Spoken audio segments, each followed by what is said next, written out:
তো hello guys, আশা করি তোমরা সবাই ভালো আছো। আর আজকের এই ভিডিওটা অনেক দুঃখের আমার জন্য। আজকের আমি ভালো নেই, তো তোমাদের সাথে ভাবলাম শেয়ার করি, যদি কেউ হেল্প করতে পারো আমাকে। তো যেটা ঘটনাটা হচ্ছে গিয়ে দিনটা, ঠিক আছে, 19 তারিখ। তো একটা ওয়েডিংয়ের কাজ ছিল সোনারপুরে।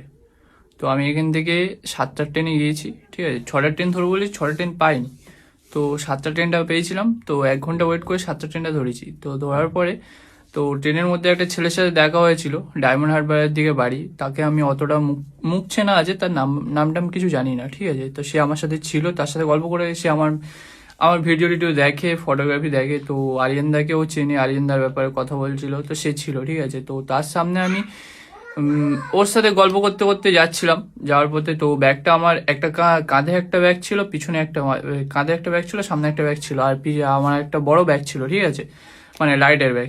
টোটাল 3টে ব্যাগ ছিল। তো একটা ব্যাগ আমি কি করেছি, নিয়ে আর উপরে রেখে দিয়েছি, ঠিক আছে। যেহেতু ডান দিকে ছিলাম, ওদের আর পুরো ট্রেনটা ফাঁকা ছিল, তো কষ্ট হচ্ছিল বলে 3টে ব্যাগ, একটা ব্যাগ উপরে রেখে দিয়েছিলাম আর একটা ব্যাগ পাশে, মানে গেটের কাছে রেখে দিয়েছিলাম। তো দেওয়ার পরে আমি গল্প করতে করতে, জানি না ওই দিনকে কি মাথায় ঢুকেছিল আমি জানি না, তো 2টো ব্যাগ নিয়ে অলরেডি লেবে গিয়েছি ট্রেন থেকে, ঠিক আছে। ট্রেন থেকে লেবে যাওয়ার পরে এবার ট্রেন তো ছেড়ে চলে গিয়েছে। এবার অটো স্ট্যান্ডের কাছে গিয়ে আমার মনে হচ্ছে আমার ক্যামেরা ব্যাগ আমার পিঠে নেই, ঠিক আছে। তো ওই জায়গাটাই, মানে কি বলবো, এত খারাপ ফিলিংস এসেছিলো আমার লাইফে। আমি জীবনে ভাবিনি যে আমি এইভাবে ক্যামেরার ব্যাগ সব ছেড়ে দিয়ে লেবে যাবো, ঠিক আছে। তো হুট করে তারপরে ওখান থেকে ছুটে ছুটে এসছি, এসে দেখি না ট্রেন তো বেরিয়ে গেছে। জিআরপির কাছে গেলাম, জিআরপি এদিক ওদিক ফোন লাগাচ্ছে, এবার আমিও এদিক এদিক ফোন লাগিয়েছি। তো দেখলাম শেষ পর্যন্ত জিনিসটা পাওয়া গেল না, ঠিক আছে। তো এবার জানো, এবার সবাই আমার ক্যামেরার ব্যাপারে বা ক্যামেরা সবাই চেনো আমার।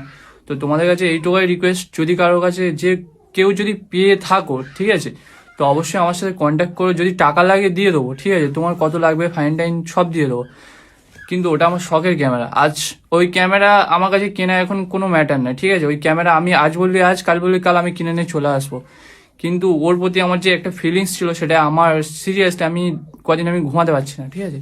মানে এত কষ্ট হচ্ছে নিজের, মানে ওটার প্রতি আমার একটা অদ্ভুত একটা ফিলিংস ছিল। তো যদি কেউ পেয়ে থাকো, ঠিক আছে, যদি কারোর হাতে গিয়ে থাকে, তো প্লিজ আমার সাথে একটু কন্ট্যাক্ট করো। আর কেউ যদি কোনোভাবে খোঁজ পাও কারোর কাছে, একটু বলো, ঠিক আছে, কন্ট্যাক্ট করো। আমার কন্ট্যাক্ট নাম্বার অবশ্যই জানো, এফবিতে আছে, বা আমাকে মেসেজ করো, আমি দিয়ে দেবো। আর কন্ট্যাক্ট করো। আর আশা করি সবাই এই জিনিসটা বুঝবে, কার এত বড় একটা ক্ষতি কি ভাবা যায় না, ভাগ্যে ছিল হয়ে গেছে। কিন্তু যদি কেউ পেয়ে থাকো, আমাকে একটু হেল্প করো, ঠিক আছে।